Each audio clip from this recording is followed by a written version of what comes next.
पहिलाको ब्याउलीहरु रुँदै जान्न भन्थे आजको ब्याउली चाहिँ मेकअप आर्टिस्ट बन्दै छिन् है। मलाई कति रुपैयाँ दिनुहुन्छ अहिले फिक्स गर्नुस्। लिको पैसा सब मेरो भन्न मिल्दैन। जोलीभित्र मोबाइल मात्रै छ भन्न। Hello everyone, welcome back to my प्रमडी च्यानल। आई होप हजुरहरू एकदमै सन्चै हुनुहुन्छ होला। म चाहिँ आफ्टर लङ टाइम पछि भिडियो लिएर आएको छु अनि बिचमा त्यस्तो भयो, त्यही भएर भिडियो बनाएको छैन। आज चाहिँ म यति चिरी च्याट्ट बनेर कहाँ जाँदैछु भन्ने कुरा म हजुरहरूलाई बिस्तारै देखाउने छु। साथीहरू यसरी जान लागेको चाहिँ म सेकेन्ड चोटि हो है। अनि पहिलोचोटि चाहिँ दाजुको बिहेमा गएको थिएँ, कि चाहिँ सेकेन्ड चोटि हो जाँदैछु। अनि मैले केही पनि चिनेको छैन, काहीँ पनि चिनेको छैन, त्यही भएर मलाई डर लाग्छ होला उहाँ भिडियो बनाउन। यदि बनाउन मिल्यो भने चाहिँ म बनाउने छु। अहिले चाहिँ म अटोमा जान लागेको छु, उनीहरू पार्लरमा छ भनिरहेको छ। अनि त्यही भएर मलाई चाहिँ अब त्यहाँ डर नलायो भने, लाज नलायो भने चाहिँ म बनाउँछु। हेरौँ के हुन्छ, लेट्स गो। आजको ब्याउलीले चाहिँ सासूको मेकअप गर्दै, पहिलाको ब्याउलीहरु रुँदै जान्न भन्थे आजको ब्याउली चाहिँ मेकअप आर्टिस्ट बन्दै छिन् है। हाम्रो साथीहरू ब्युटी पार्लरमा त मेकअप नगरे पनि राम्रो देख्दो रहेछ, हेर्नुस् मलाई। म फेरि आज पिङ्की बनेर हैरान, सबै पिङ्क मेरो। कति आउँछ नि पैसा बजेर कोराम्री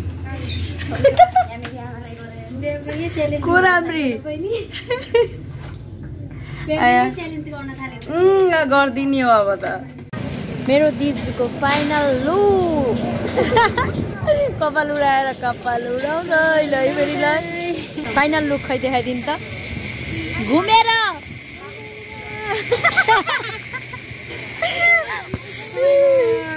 मलाई कति रुपैयाँ दिनुहुन्छ अहिले फिक्स गर्नुस्। आज हैन नि त, माइत माग्ने बेला भयो। आज हैन, आज नि माग्ने हैन दिदी। जब माइत गइन्छ मलाई सबले माग भन्ने थिए।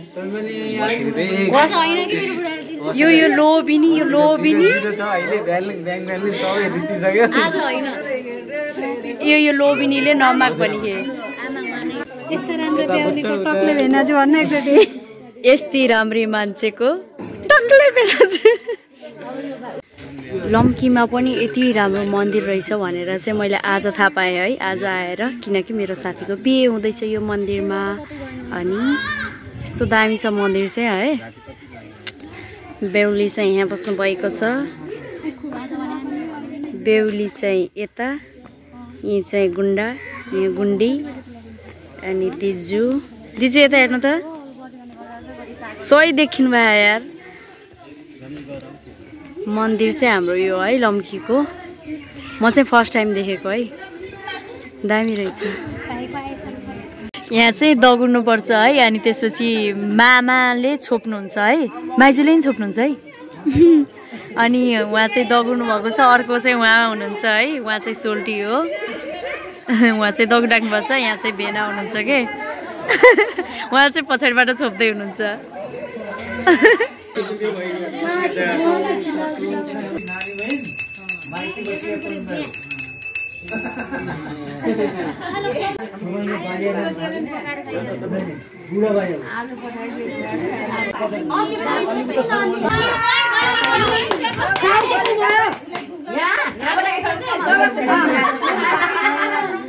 जुरुक्क उठाएर राख्नुहुन्छ है।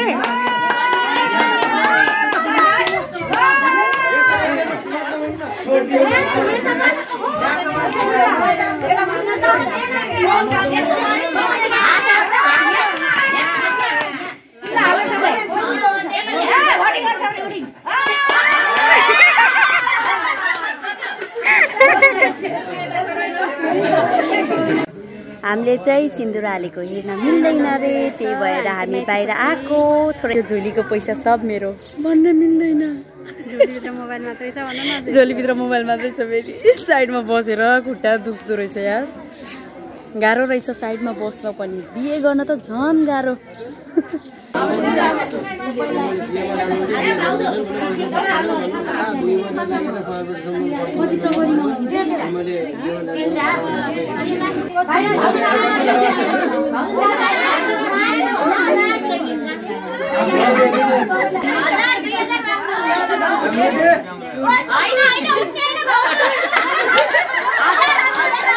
फाइनल्ली बिहे नि भ्याइसक्यो अनि गाडी चाहिँ जाँदैछ यता अनि दाइले चाहिँ मलाई लाइट देखाइदिँदै हुनुहुन्छ किनकि राति भएर केही पनि देखिँदैन त्यही भएर मेरो भिडियो कस्तो लाग्छ अनि मेरो साथीको बिहे हो नि त अनि जे जस्तो भए पनि क्याप्चर गर्ने कोसिस गरेको छौँ दुईवटा लाइट जलाएर भिडियो बनाएको छ अनि राम्रो लागेमा लाइक शेयर सब्सक्राइब गर्न कति पनि नबिर्सेर एकदमै राम्रोसँग रमाइलोसँग हेर्नुहुन्छ भन्ने आशा गरेको छु see you in my next blog okay bye bye guys